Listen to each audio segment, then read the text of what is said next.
Well,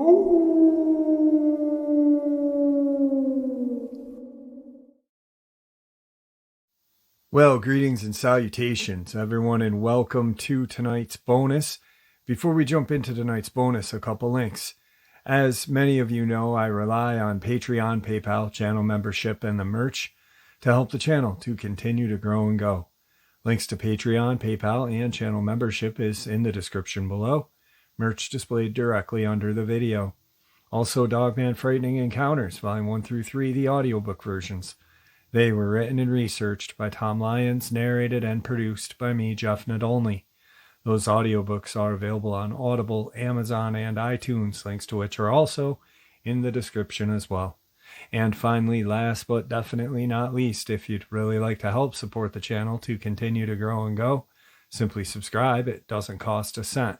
Click that like button, takes half a second. If you don't want to miss out on any of the informative uploads I put out daily, click that bell icon, and folks, please leave a comment. Why? Well, because all these things really do help this channel to continue to grow and go, and yes, folks, they definitely do matter. Now, everyone, I have taken far too much of your time. Let's jump into tonight's bonus upload, shall we? As long as humanity has kept records of its existence, legends of a serpent race has persisted. These myths tell of a mysterious race of superhuman reptilian beings who descended from the heavens to participate in creating humankind and to teach the sciences, impart forbidden knowledge, impose social order, breed with us, and watch over our development. These serpent-like beings were not alone, but were a part of a retinue of super beings thought to be gods by the ancients. Yet, in cultures as widespread and diverse as those of Sumerian, Babylon, India, China, Japan, Mexico, and Central America, reptilian gods have been feared and worshipped. To this day, the dragon and serpent signify divine heritage and royalty in many Asian countries, while in the West, the serpent represents wisdom and knowledge. The symbol of two serpents coiled around a staff, originally signifying the tree of knowledge of ancient myth. Known as the caduceus, is today used by the American Medical Association as its logo.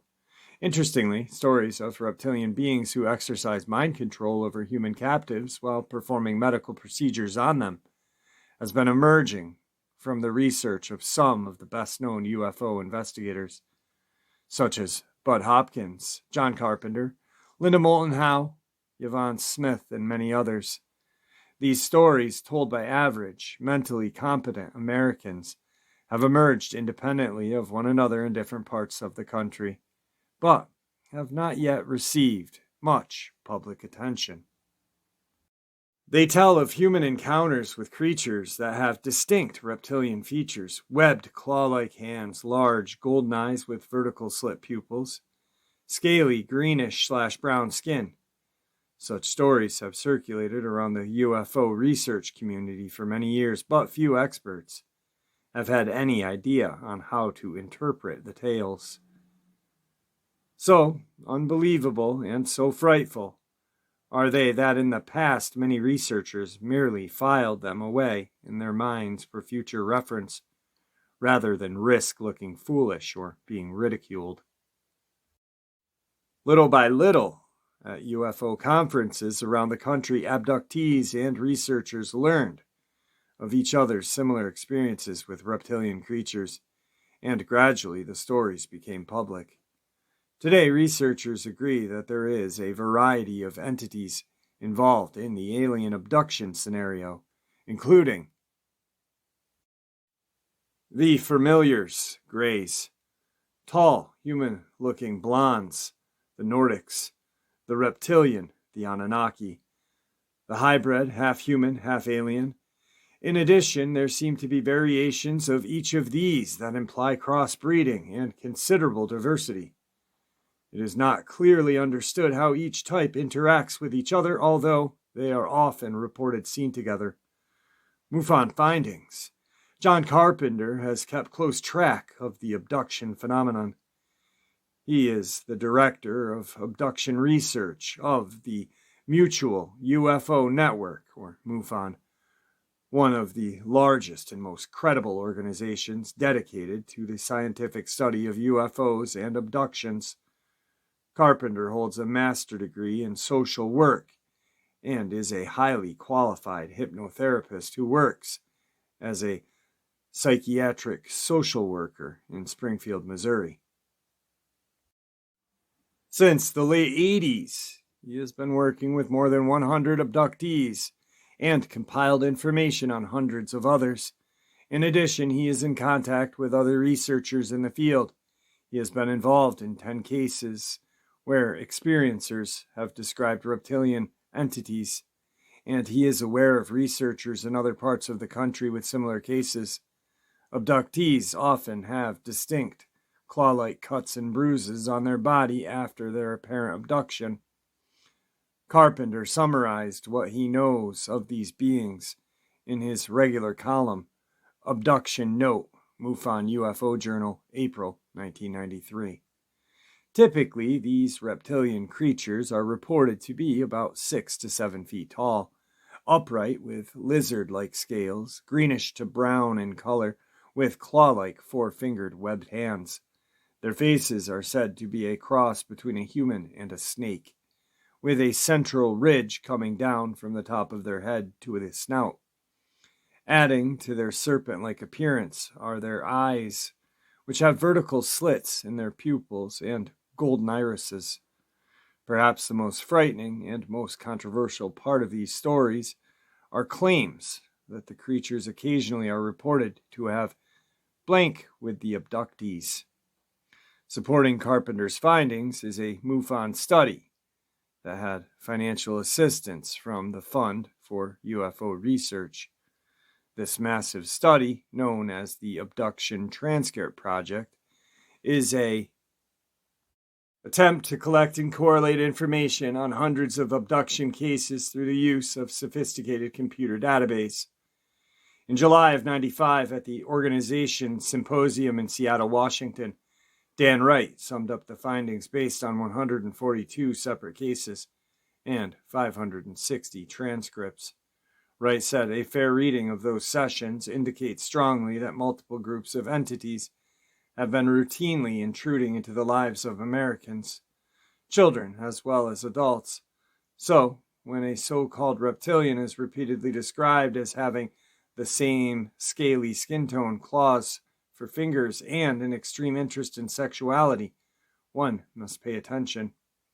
The study's preliminary results indicate that the reptilian types have been reported in a relative small percentage, less than 20%, of the cases being studied.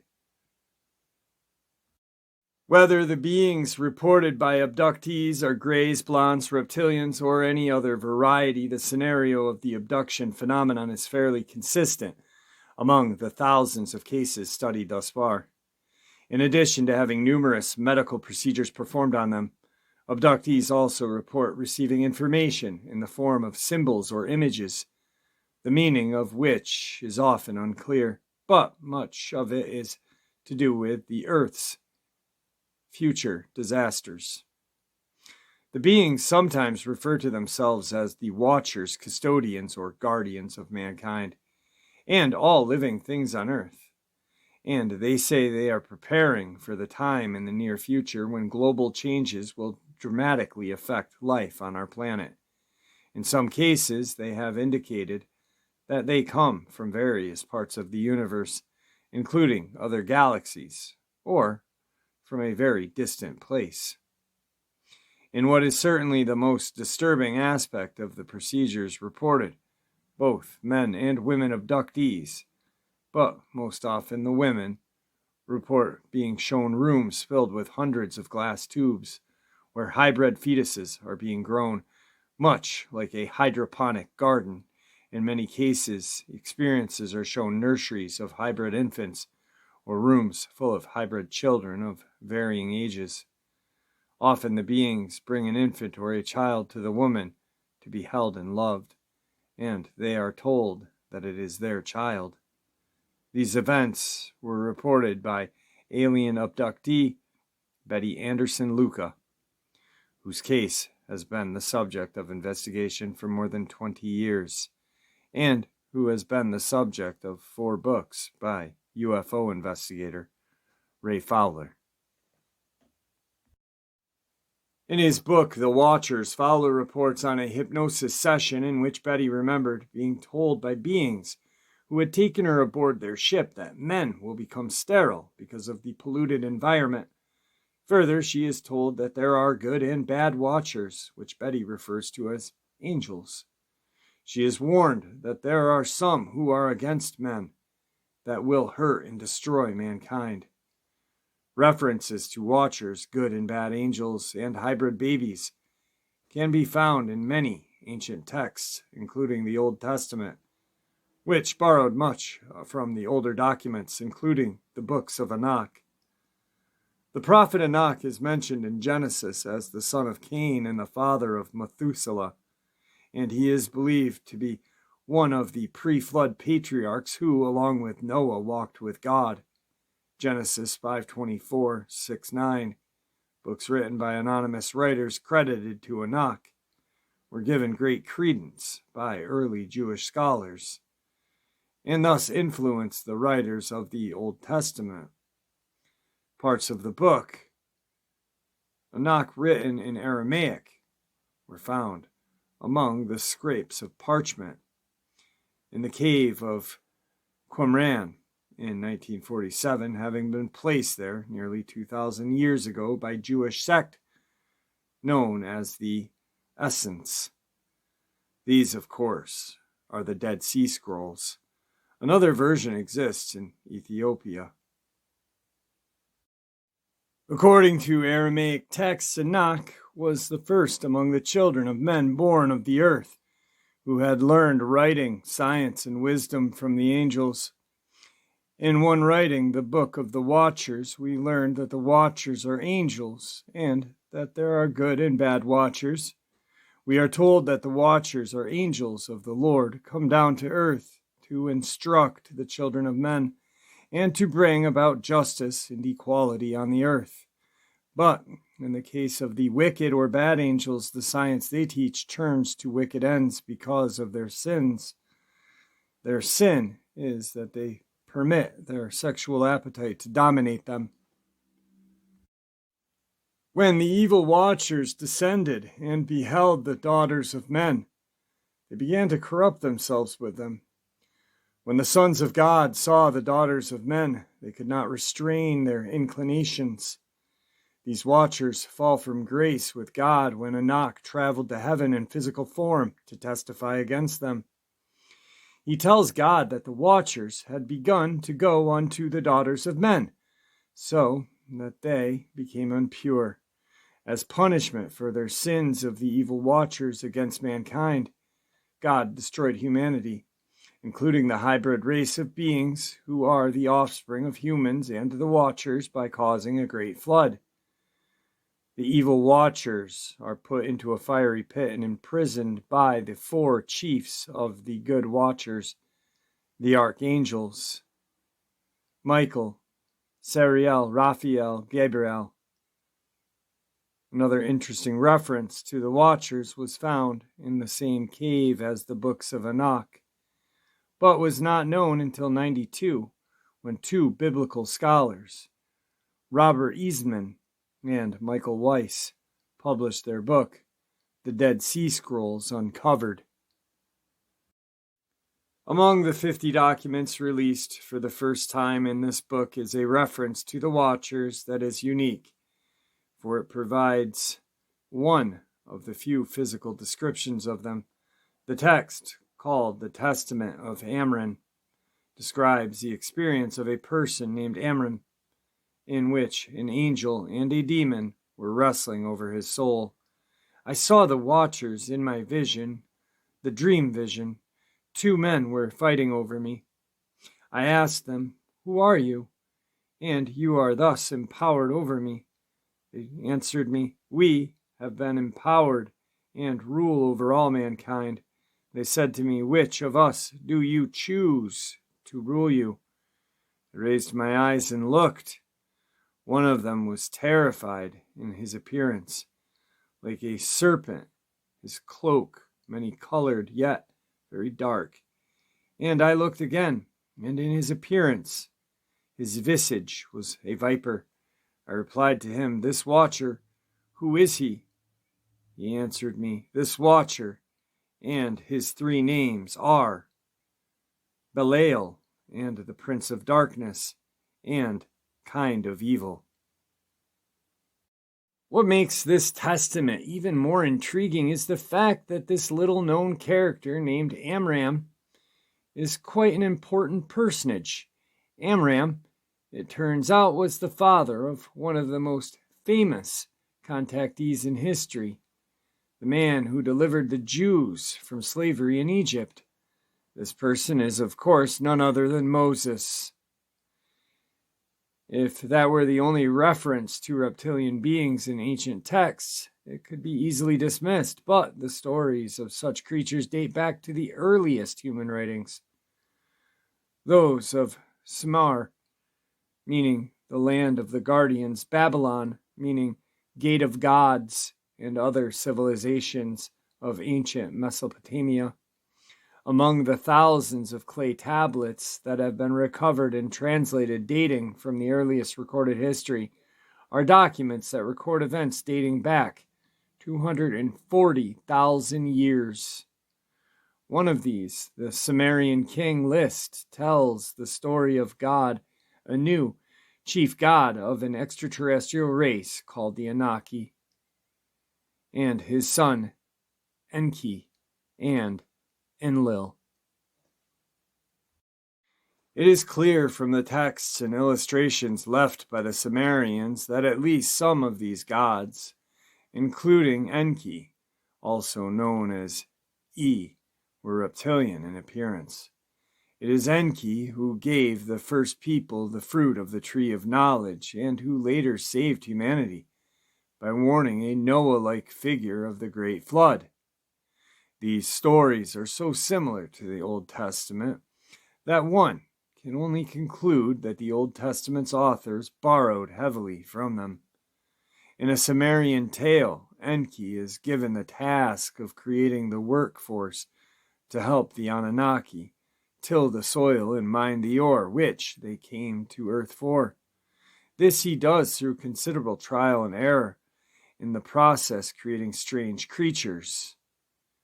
The legend implies that Enki possessed a highly advanced technology that included the capability of genetically altering the indigenous species, using a mysterious process to create a clay-like substance.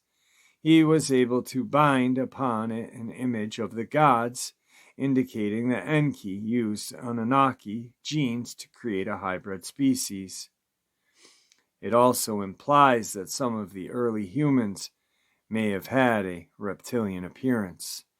Our reptilian ancestors, as ridiculous and repugnant as it sounds, it is commonly accepted by modern science that humankind's ancestors may have been reptiles. According to the Darwinian explanation of the origins of the human species, mammals evolved from reptiles and gained domination over the earth only after a great disaster of debatable nature destroyed the dinosaurs. It is theorized that only then were mammals able to proliferate and ultimately evolve into intelligent beings.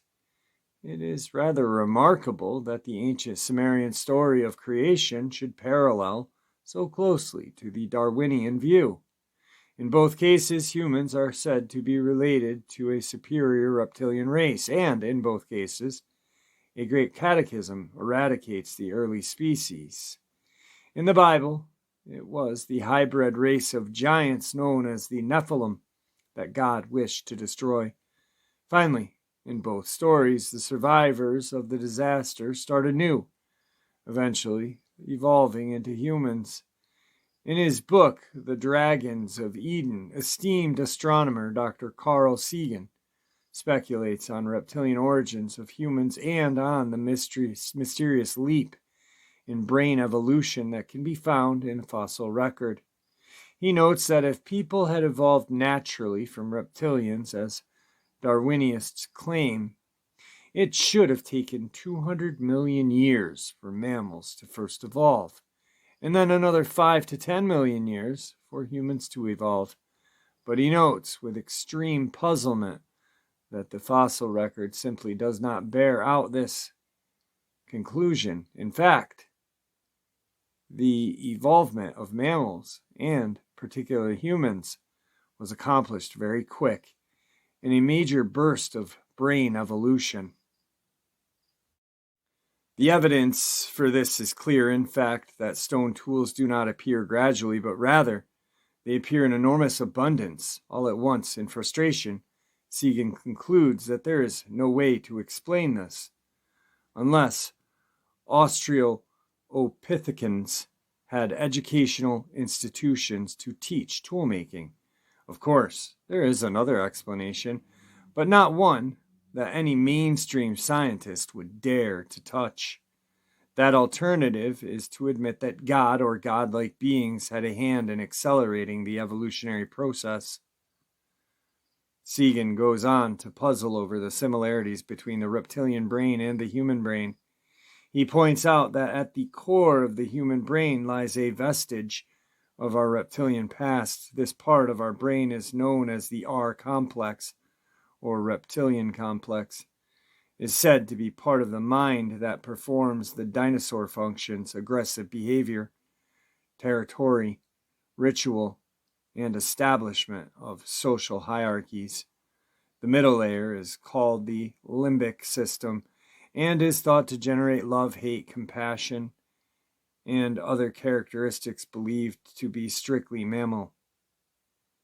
The largest part of the human brain, the neocortex or outer layer, is believed to be the home of reasoning and the place where we know the difference between good and evil. Once again, science seems to agree with the ancient creation myths, for it has knowledge of good and evil given by the serpent that caused the first woman and then man to fall from grace with their creator. If the creator was reptilian, then it could be that by becoming mammal-like and developing a neocortex, humanity became less reptilian, thus falling from grace. Other ancient texts bear out this disturbing conclusion. In 1945, a small town in Egypt, a clay jar was found bearing ancient scrolls similar to the Dead Sea Scrolls. These are known as the Nag Hammadi texts, named after the town where they were found. They tell the story of human creation this way. The bodies of Adam and Eve were overlaid with a horny skin that was as bright as daylight, like a luminescent garment. Thus it seems they did not need clothing. Further, this text tells a far different story about the tree of knowledge than told in Genesis. She took some of its fruit and ate, and she gave it to her husband as well. Then their minds opened, for when they ate, the light of knowledge shone for them. When they saw their makers, they loathed them, since they were beastly forms. They understood very much. In another ancient Jewish document, known as the Haggadah, it is made clear that the serpent is not merely a snake. Among the animals, the serpent is notable. Of all of them, he had the most excellent qualities, in some of which he resembled men. Like men, he stood upright on 2 feet, and in height he was equal to a camel. His superior mental gifts caused him to become an infidel. It likewise explains his envy of men, especially his visits were conjugal. In punishment for tempting Eve, God said, "I create you to be king over the animals, but you were not satisfied. I created you of upright posture. Therefore you shall go upon your belly." These tantalizing clues from the dim past seem to give at least some support for an idea that today's UFO occupants, reptilian or otherwise, are exactly who they say they are, the ancient guardians of humankind. If that is so, then the theory that UFOs were piloted by aliens from other planets must be carefully reevaluated. But whatever the answer is, it is clear that UFO researchers have their hands full in dealing with this enduring and perplexing mystery. All right, folks, I hope that you all enjoyed this bonus as much as I enjoyed sharing it with you. I'd like to thank you all for supporting this channel. It is your support, after all, that helps this channel to continue to grow and go. And honestly, what gives people a place to share their experiences, ideas, and theories, ridicule and judgment-free, just treated with the respect that we all deserve. Everyone, please stay safe, happy, healthy, and ever vigilant, keeping an eye on our children, pets, family, and friends. These creatures are real, they're out there, and they are dangerous. Share this information with those you love and care about, and it may just help save their lives someday. Until next time, never stop asking questions, never stop searching for answers, and God bless.